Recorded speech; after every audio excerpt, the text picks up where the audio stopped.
So we opened this really cool record shop with listening booth, chairs downstairs and stuff, and did quite well. And then the first W.H. Smiths to ever sell records was W.H. Smiths in Croydon. So the top end of all our sales, Led Zepp 2, just went out the window. So we started importing, left and started Windsong. I just became an exporter, that was it. And certainly we were the cheapest country in the world at that time to buy records. We started, and then at a kind of similar time I started Music for Nations with Martin. 20% inflation, and that was the Labour government. We had 20% inflation and 20% price hikes and interest charges. And that was it. But that was just right at the beginning of punk, an independent label. We ended up at Pinnacle.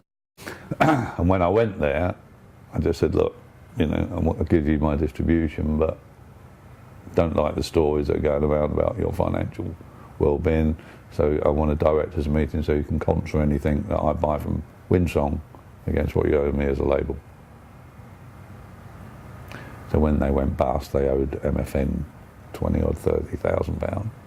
So that's why I ended up buying Pinnacle. It was £150,000 or £140,000. This was October.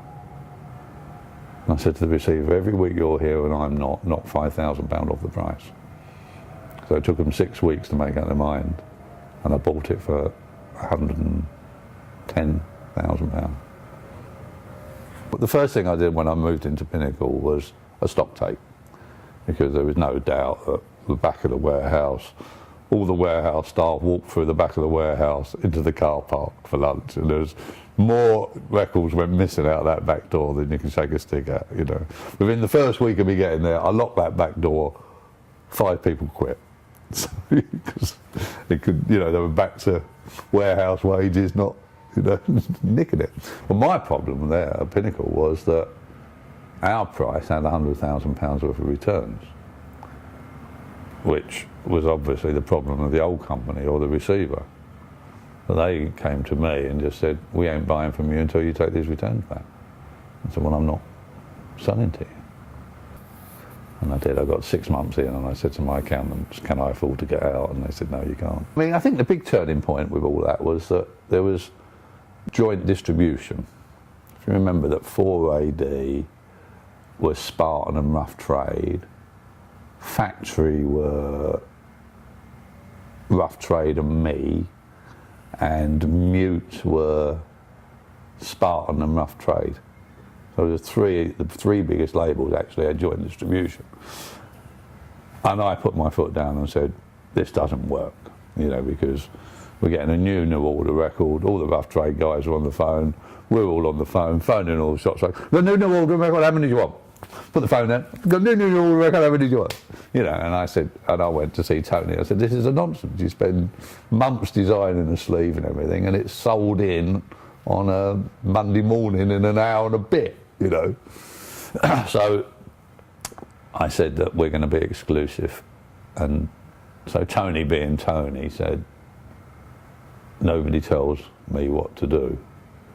And put the gauntlet down. So, of course, Rough Trade went blah, blah, blah, blah. So I went up to see him in Manchester. And I always remember his comment. He opened the door and he said, fuck me, you ain't got horns. Because obviously he'd been sold this bill of goods from Rough Trade that I was the devil incarnate. And he said, what do you want? I said, I've come to tell you that unless you're exclusive, we can't be your distributor anymore.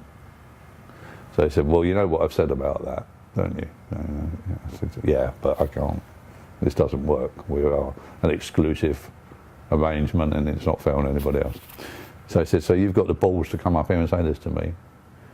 And I said, yeah. And he said, then you're my distributor. Typical Wilson, So he phoned Rough Trade and said, I'm really sorry. I wanted the strongest distributor. And Steve came up here and said it. So.